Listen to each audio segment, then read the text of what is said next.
आप देख रहे हैं जागरूक समाचार। हमारा मकसद है सच को सामने लाना, ताकि समाज को बेहतर बनाने का संघर्ष तेज कर सके व अपनी भूमिका निभा सके।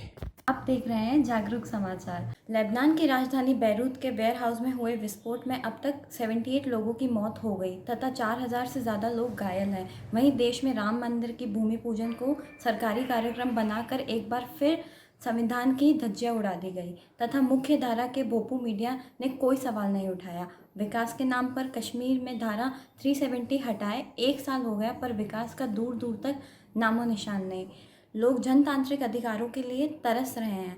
वहीं पत्रकारों, बुद्धिजीवों तथा संघर्षशील आगुवानों पर दमन जारी है। राजस्थान की सरकार और विपक्ष बाड़ाबंदी में व्यस्त हैं। अब हम हमारे क्षेत्र की बात करते हैं। अगले क्रम में हम बात करते हैं खेरवाड़ा की। सराय स्कूल में कोरोना जांच के बाद खेरवाड़ा कस्बे में 27 मामले पॉजिटिव आने से पूरा कस्बा व बाजार सील कर दिया गया। वैज्ञानिक जानकारी के अभाव में आमजन भयभीत है। सरकारी अमला तथा स्वास्थ्य विभाग स्थिति को संभालने में जुटा हुआ है। राजस्थान स्टेट इलेक्ट्रिक बोर्ड जब अर्ध सरकारी विभाग था तो उसमें काम करने वाले कर्मचारी व मजदूरों के अधिकार थे तथा भविष्य भी सुरक्षित था। आरएसईबी के निजीकरण करते समय हमें समझाया गया कि बिजली की नियमित आपूर्ति होगी, किसानों को 24 घंटे बिजली मिलेगी, बिजली सस्ती होगी, हर घर पर बिजली होगी। क्या ऐसा हुआ?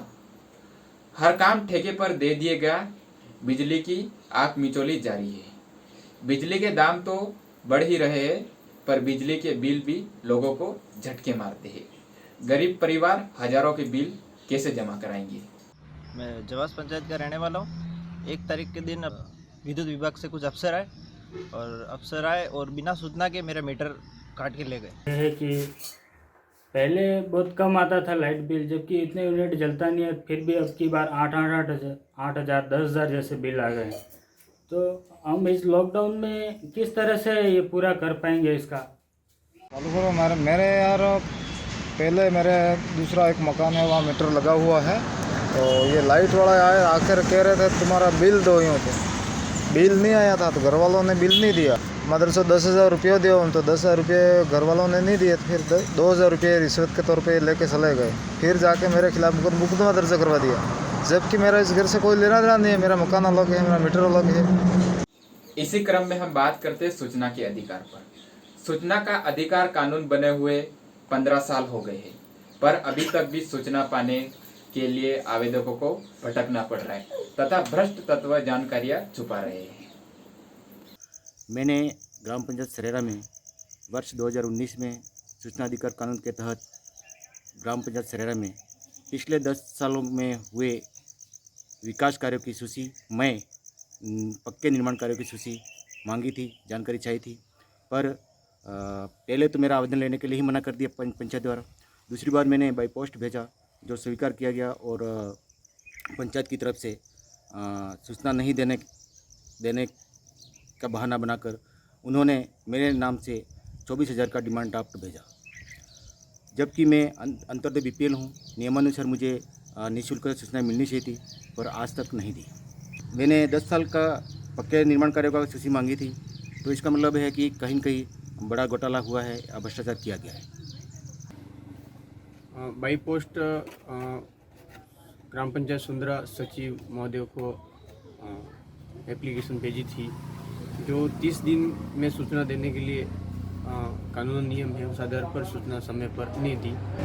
सूचना में ग्राम पंचायत सुंदरा में वर्ष 2009 से 2019 तक पक्के कामों में से कराए गए निर्माण कार्यों की समस्त स्वीकृत कार्यों की सूची तथा कराए गए कार्यों के बिल वाउचर ये मंगा है। अब तक सूचना नहीं दी है। 30 दिन से ऊपर हो गए तो प्रथम अपील ग्राम पंचायत सरपंच महोदय को कर दी गई। दिनांक 3/7/2020 को राजकीय माध्यमिक विद्यालय सुंदरा प्रधानाध्यापक को सूचना अधिकार के तहत सूचना मांगी थी, जहाँ पर आज तक सूचना उपलब्ध नहीं कराई। क्योंकि जब मैंने पूर्व में भी आवेदन किया था सूचना लेने के लिए, तो उन्होंने कई तरह तरह की बातें की, तो मेरा क्या बिगाड़ लेगा, मेरी पहुंच है और मेरे को क्या जेल में डालना चाहता है, मैंने क्या गड़बड़ियाँ की है और तू सूचना मांग रहा है, इस तरह से धमकियाँ भी दी गई थी। और मैं सूचना दूंगी तो बाई पोस्ट भेज दूंगी, पर जितने पंचायत विकास के लिए कार्य हुए उसकी सूचना मांगी थी, जो उन्होंने नहीं दी। उसके बाद हमने प्रथम रिपोर्ट 11/12/2018 को दी। उसके बाद हमने आयोग को रिपोर्ट दी। आयोग को रिपोर्ट आने के बाद इन्होंने हमको कहा कि आप ये 50,000 रुपये के कितना था जो जमा कराओ। तो 1 महीने के भीतर भीतर हमारी रिपोर्ट के आधार पर ये रिपोर्ट दे देते तो हम जो पैसा सरकार में जमा कराना होता वो करा देते, लेकिन 1 महीने के ऊपर की म्याद के बाद इन्होंने हमको पैसे जमा कराने के लिए कहा। तो हमने पैसा जमा नहीं करा के हमने आयोग को रिपोर्ट भेजी। आयोग की रिपोर्ट से भी, वहाँ से रिपोर्ट इनके पास आने के बाद भी रिकॉर्ड मांगा था, तो ये पैसे दी। उसके बाद भी ये लोग वहाँ आयोग के पास नहीं जाकर और ना रिकॉर्ड किया आज तक। अगर आपको ये वीडियो पसंद आया तो आप लाइक कीजिए, सब्सक्राइब करिए, जो पास में घंटे का निशान है उस पर प्रेस कीजिए और जो आपके विचार हैं वो आप हमें कमेंट सेक्शन में लिखकर बता सकते हैं। शुक्रिया।